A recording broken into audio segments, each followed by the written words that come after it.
Marcelo Ramal ya está aquí con nosotros, el legislador del Frente de Izquierda en el ámbito de la Ciudad de Buenos Aires. Marcelo, gracias por venir. Buen día. ¿Qué tal, Paulino? Gracias por la invitación. Bueno, usted votó en contra de los 3 proyectos de ayer, tanto endeudamiento como bares en las grandes superficies de parques en la ciudad y también en el traspaso de los predios a la órbita del Gobierno Nacional por 30 años. Así es. ¿La oposición es porque ninguna idea le satisfizo o porque alguna debió haber sido corregida y quizás limando iniciativas o filosóficamente en las 3 estaban en contra? Por una u otra cuestión había razones de fondo. En el tema del traspaso de los sitios de memoria de la ciudad y la disolución del Instituto de la Memoria, claramente nos encontramos con 2 cosas. Por un lado, el macrismo que se saca de alguna manera un gasto de encima, el del Instituto de la Memoria, y le cede al kirchnerismo la posibilidad de construir su historia oficial en los sitios de memoria de la ciudad, particularmente lo que es el ex casino de oficiales de la ex ESMA. Esto es muy serio porque ya hemos visto el manejo del gobierno nacional en este punto. Apropiándose de los derechos humanos. Apropiándose de los derechos humanos y en un momento donde el propio gobierno acumula cuestionamientos en este punto. Por Milani y compañía. Lógico. ¿Cuál es el gobierno que ahora toma el control de los sitios de memoria? Yo lo señalé ayer. Es el gobierno que acaba de nombrar un represor como Milani. Entonces, bueno, ayer organizaciones de derechos humanos, Nora Cortiñas, Adolfo Pérez Esquivel, presentaron todas estas objeciones. Inclusive pedimos que pudieran hacer uso de la palabra de la tribuna popular, no quisieron, pero sí quisimos subrayar nuestra oposición a lo que podrá ser algo así como un tecnópolis de la memoria. No puede ser. Esto indudablemente lo debíamos rechazar. Luego se planteó esta cuestión del endeudamiento. La ciudad de Buenos Aires ya está rozando en la frontera de los 2.000 millones de dólares de deuda para un presupuesto que después de la devaluación está en torno de los 7.000 millones de dólares. Estamos hablando de un 27-28% la relación entre la deuda y el conjunto del presupuesto. Una deuda de bastante corto plazo, porque los vencimientos, ¿no es cierto?, orillan los 4 o 5 años, y la prueba está que esta toma de deuda, esta emisión que se votó ayer... Es para pagar deuda. Es para pagar deuda. Amortizaciones es decir que, y vencimientos de deuda tomada se supone a una tasa mayor de la que pudiera conseguir hoy el gobierno de la ciudad. Que no sabemos, ¿no es cierto? Porque lo que se firmó ayer en ese sentido fue un cheque en blanco. No está especificado en la ley que se votó cuál es la tasa de interés o ni siquiera, digamos, una pauta. Ahora, ocurre lo siguiente, cuando se toma deuda para pagar deuda, quiere decir que estamos entrando en una espiral indudablemente muy peligrosa. Quiero decir en este punto, ayer tuve, inclusive hubo un entredicho humorístico ayer con el vicepresidente Dante Gullo, porque este despacho de deuda tocó en suerte que se numerara 678. Entonces el kirchnerismo votó en contra, pero el vicepresidente Dante Gullo dijo, ojo que votan en contra, que es el despacho 678. Cuando yo intervine, dije, hay algo más que ironía en esta numeración, que es una casualidad, pero resultó una casualidad significativa. ¿Por qué motivo? Porque el gobierno nacional está fogoneando a las provincias a tomar deuda en dólares. Esto ha salido en todos los diarios en los últimos días. ¿Con qué propósito? Para elevar artificialmente el nivel de reservas y aguantar una situación muy precaria del Banco Central. Entonces, ayer los diputados kirchneristas elogiaron la política de desendeudamiento del gobierno nacional, un desendeudamiento que nunca fue tal, porque se reemplazó deuda externa por interna, por una deuda interna con el ANSES, con el Banco Central, con el Banco Nación, pero ahora además el gobierno nacional está yendo al reendeudamiento. Bueno, de hecho él lo quiso con Repsol para pagar por caso la indemnización. Y yo señalé ayer que en realidad este endeudamiento del macrismo era funcional a este endeudamiento kirchnerista y las provincias, en este caso la ciudad de Buenos Aires, están jugando el mismo papel que el gobierno le hace jugar a la nueva YPF, es decir, peón de un nuevo endeudamiento nacional. De hecho, YPF va a emitir un bono por 500 millones de dólares Así aparentemente es. ahora. Entonces, hacemos entrar reservas artificialmente a costa, ¿no es cierto?, de acumular una hipoteca O futura sea, para peligrosa. usted terminó esa bandera del desendeudamiento, se está Totalmente. enrollando y van por una bandera del endeudamiento. Totalmente. Y entonces esto de ayer fue funcional a esa política nacional, con el agravante de que lo que ocurre en la ciudad con el nivel de deuda que tenemos es difuso. No tenemos en claro a dónde fue ese dinero. Paulino, la ciudad del 2007 hasta hoy triplicó su nivel de deuda en dólares, pero el nivel de inversión en el conjunto de los recursos de la ciudad se mantuvo constante en torno del 15%. El gobierno habla del 20 casi. Sí, pero no llega al 20, está mucho más cerca del 15 y lo más importante es que está constante, que se ha mantenido constante. Entonces, si aumentó la deuda, esto quiere decir que se sostuvieron gastos corrientes.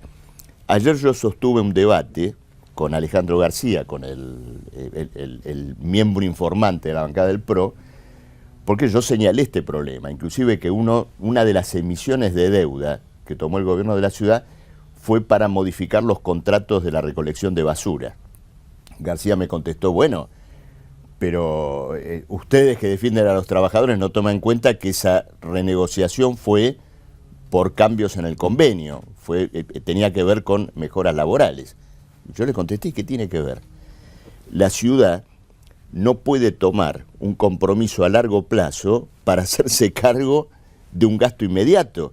Lo que hubiera tenido que hacer la ciudad de Buenos Aires frente a este cambio completamente justo del convenio era aplicar un impuesto extraordinario, por ejemplo, a los contratistas privados de la ciudad. Entonces, en este punto, indudablemente que tenemos un aumento de la deuda que alimenta intereses económicos, financieros, que muy poco tienen que ver con las necesidades de la ciudad. Yo estoy presentando en los próximos días, en una conferencia pública que voy a hacer en la legislatura con delegados y técnicos del subte, un estudio sobre las pésimas decisiones de inversión y de mantenimiento que el gobierno de Macri ha hecho en los últimos años en materia del subte. Y entonces vamos a ir indagando en todo este problema de la deuda. Ramán, y respecto al proyecto de bares en las superficies mayores a 50.000 metros cuadrados, que aproximadamente serán unas 30 en el ámbito de la ciudad de Buenos Aires. La verdad es que la primera lectura es, bueno, va a haber bares, no se va a expender bebida alcohólica, no se va a cocinar, va a ser todo envasado, va a haber baños públicos, que no los hay, va a haber estaciones para tomar una bicicleta, va a haber wifi, porque ese es el compromiso de aquel que construyan, y no van a poder construir más allá de 100 metros cuadrados cada uno de esos bares en superficie de 50.000 metros. Claro. ¿Por qué la oposición tan cerrada? Bueno, a todos nos gusta sentarnos en un café cerca de un espacio verde, tener wifi, ¿no es cierto? Y todo baño en particular, porque claro. El que va al baño, digamos, el varón puede hacer atrás de un árbol, pero ¿y la nena? Totalmente claro, pero veamos un poquito el problema. A todos nos gusta esto, pero ¿por qué a expensas de un espacio verde, que ya en la ciudad es muy escaso? La ciudad de Buenos Aires tiene un promedio de 1,5 metros cuadrados de espacio verde por habitante, cuando ciudades del mundo comparables están en 15 o en 20 metros cuadrados. No podemos seguir reduciendo el espacio verde. El Parque Chacabuco perdió en los últimos 30 años el 40% de su espacio verde, entre distintos tipos de cementaciones, autopistas, etc. Entonces, si queremos bares, llevemos adelante una política para ampliar los espacios verdes públicos. Después, yo rechazo esta lógica que es un poco extorsiva en relación al problema del baño público. El problema del baño público hay que separarlo de esta discusión. ¿Por qué? Si el parque no tiene baño público, el Estado tiene que asegurar que haya un baño público en condiciones. ¿Por qué tenemos que condicionar un baño público en condiciones a la concesión privada del bar? Entonces, esto lo pusimos en discusión ayer, porque es toda una lógica de este tipo, ¿no es cierto?, de extorsión. ¿Querés baño público? Aceptar la reducción del espacio verde. ¿No te gusta el abandono del parque? Avancemos en la privatización. No, nosotros rechazamos este ultimátum. Entonces lo que planteamos es que indudablemente lo que tiene que discutirse es el problema del espacio verde en su conjunto. La ciudad perdió en los últimos 5 años 138 hectáreas de espacio verde público, entre la concesión del Parque Roca a la Federación Camionera, otras que se dieron en el sudoeste de la ciudad, y ahora se agrega, ¿no es cierto?, este punto de bares en plazas. Naturalmente ayer había una inquietud vecinal enorme en la legislatura. Muchas organizaciones del espacio público se acercaron y de alguna manera reclamaron también una postura, por lo menos de nuestro bloque y de otros, en el sentido de defender este punto de vista. Allí hubo, por parte del macrismo, para sacar las leyes, 2 acuerdos importantes. Con UNEN sacó estas leyes que tienen que ver con la idea de los bares y al mismo tiempo, sí, digamos, la idea del endeudamiento, y con el kirchnerismo, el traspaso de predios. Así. Algunos dijeron, bueno, hay un pacto con la presidenta de parte de Macri, etcétera. La presidenta reveló la conversación privada en Olivos, lugar al que no acceden muchos de los propios. Claro. La pregunta es, ¿hay una especie de pacto o no? ¿O cree que es simplemente una transición que intentan ordenar en términos de gestión? No, el macrismo ha gobernado sobre la base de pactos legislativos. Esto ya ocurrió en el pasado con el juego, con la cesión de distintos espacios en la ciudad. Entonces yo creo que lo de ayer debe mover una reflexión a la población progresista de la ciudad, que de alguna manera no quiere un gobierno de derecha como el que hemos tenido en todos estos años. La oposición, tanto del kirchnerismo como del UNEN, es una oposición que ha concedido permanentemente a las políticas de carácter privatista, de carácter reaccionarias del gobierno de Macri. La reflexión tiene que ser y tiene que apuntar a reforzar una importante presencia de izquierda, que es la que en la sesión de ayer, a través de nuestro bloque, expresó un punto de vista claro sobre todo lo que se discutió ayer, y en todos los puntos expresando una orientación social de ciudad. Es decir, ¿qué ciudad queremos? No una ciudad que obligue, por ejemplo, a la persona que trabaja acá a tener que trasladarse a 30 kilómetros para poder vivir, como resultado de la especulación inmobiliaria, del acaparamiento privado del suelo, sino una ciudad que contenga a la persona que trabaja en ella.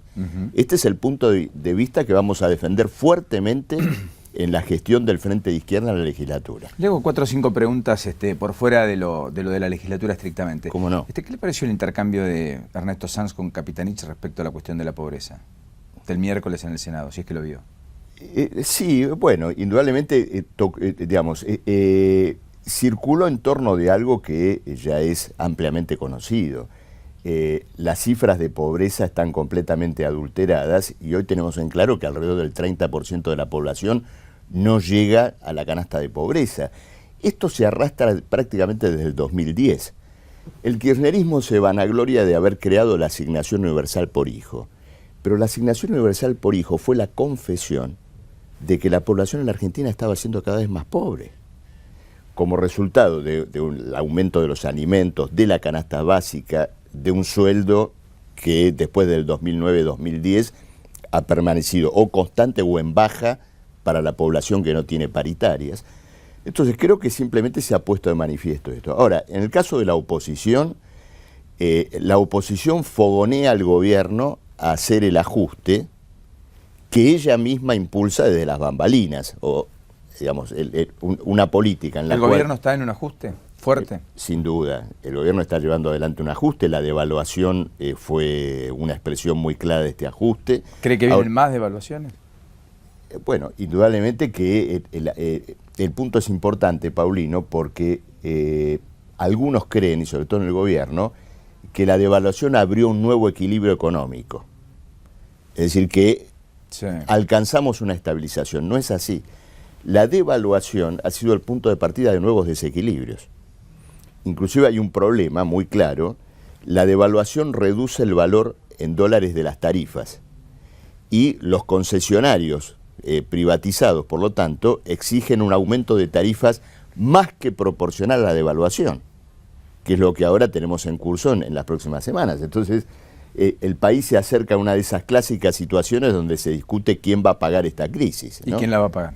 Bueno, si uno seguía por la política de Sanz, de Massa o naturalmente del gobierno kirchnerista, están buscando que sea ajustada sobre los trabajadores, sobre los jubilados. El papel del Frente de Izquierda en nuestras bancadas en el Congreso, en las legislaturas, de nuestra acción sindical, de nuestra acción juvenil, es para plantear otra salida y naturalmente colocar en las prioridades nacionales, en primer lugar, el salario, las jubilaciones, el derecho al trabajo, el derecho a la vivienda, y que si tiene que haber un ajuste y una reorganización a partir de la crisis, sea a costa de los intereses empresariales, financieros, inmobiliarios, que han sido los grandes beneficiarios de esta década. ¿Usted pondría un impuesto al sistema financiero, es decir, a las transacciones financieras? Debería haber un impuesto, debería revisarse todos los ingresos del juego, indudablemente que sí. ¿Cree que hay connivencia con Cristóbal López en particular de Lotería Nacional? Hay connivencia del macrismo, que nunca aceptó asumir una potestad en relación a la cuestión del juego en la ciudad. Yo propuse, cuando fue la cuestión de los cortes de luz en la ciudad, un proyecto de emergencia energética que se financiara con un impuesto al juego. El kirchnerismo y el macrismo nos negaron la posibilidad de una sesión especial para discutir el tema. Y el punto es atinente. Yo te escuchaba el editorial cuando comenzabas el programa, que tocabas el problema del narcotráfico. ¿Cómo entender el problema del narcotráfico en la Argentina sin ligarlo al auge del juego en los últimos 10 años, que es un ámbito preferencial en lo que tiene que ver con el lavado de dinero? Entonces, en este punto, expresamos o expresan, ¿no es cierto?, los que gobiernan preocupación sobre el avance de la droga en la Argentina, cuando se han creado las condiciones económicas para traer a los narcos a la Argentina y favorecer todas las operaciones que indudablemente se hacen a través del juego. Además tenemos una ley de lavado de dinero vigente. Por supuesto. Sin preguntar de dónde se obtienen los recursos. Seguro. Finalmente, y sin tributar ni pagar ningún tipo de penalidad, hemos tenido más de 800 millones de dólares que han ingresado. Me gustaría saber de dónde se extrajo el primer millón de dólares y también el último. Así es. Y después tuvimos los sedines, que buscaron... En simultáneo. Claro. Fomentar una actividad inmobiliaria que nunca fomentó, digamos. Que nunca se fomentó. Entonces, indudablemente que se han creado estas condiciones. El juego forma parte, ¿no es cierto?, de todo este armado. Y bueno, creo que en esto ha habido claramente una connivencia entre el gobierno y la oposición, particularmente con el macrismo. Usted dice que el macrismo es un gobierno de derecha. ¿Y el gobierno nacional qué es? ¿Un gobierno de...? No, el gobierno nacional, el elenco del gobierno nacional es reclutado del menemismo, de los años 90. Los Kirchner gobernaron con Menem. La acumulación originaria del clan Kirchner provino de las regalías petroleras que cobró la provincia de Santa Cruz por la privatización de YPF. El kirchnerismo tuvo que experimentar una suerte de viraje de emergencia improvisado después de la crisis del 2001-2002 y armó un gobierno que, a través de una serie de mecanismos, de subsidios, de distintas iniciativas que buscaron de alguna manera rescatar a los intereses empresariales que se habían beneficiado en los 90, bueno, adoptó un conjunto de medidas de intervención estatal. Pero sin duda que los grandes beneficiarios de la década kirchnerista han sido, como ellos mismos dicen, la burguesía nacional del modelo, los Cristóbal López y Lázaro Báez, y todavía más recientemente el capital financiero que se ha beneficiado enormemente de la crisis económica de los últimos 2 o 3 años. ¿Cuánto han ganado los bancos, Paulino? Nunca estuvieron más líquidos. ¿No es cierto? En lo que ha sido, digamos, el último año, a partir de la valorización de las tenencias en dólares como resultado de la progresiva devaluación. ¿Y cuánto están ganando ahora con las tasas de interés usurarias que se han fijado en la Argentina como precio para contener al dólar? Entonces, ha habido una retórica pseudo progresista, volviendo al comienzo de lo que hablábamos, el folclore de los derechos humanos y el manejo de lugares como la ex-ESMA y demás es funcional a esa retórica, pero esencialmente lo que ha hecho este gobierno es rescatar a los mismos intereses económicos que gobernaron bajo el menemismo. los concesionarios de las privatizadas, los tenedores de la deuda pública, y los han rescatado a un precio muy alto. Llenaron de títulos de la deuda pública el ANSES, llenaron de títulos irrescatables al Banco Central. La situación del Banco Central patrimonialmente es muy grave. Y luego, con un proceso de desvalorización de la moneda, han golpeado fuertemente el salario, porque indudablemente la inflación, que es consecuencia de esa emisión, la paga el que vive de su trabajo. Marcelo, gracias por este ratito. Gracias, Paulino.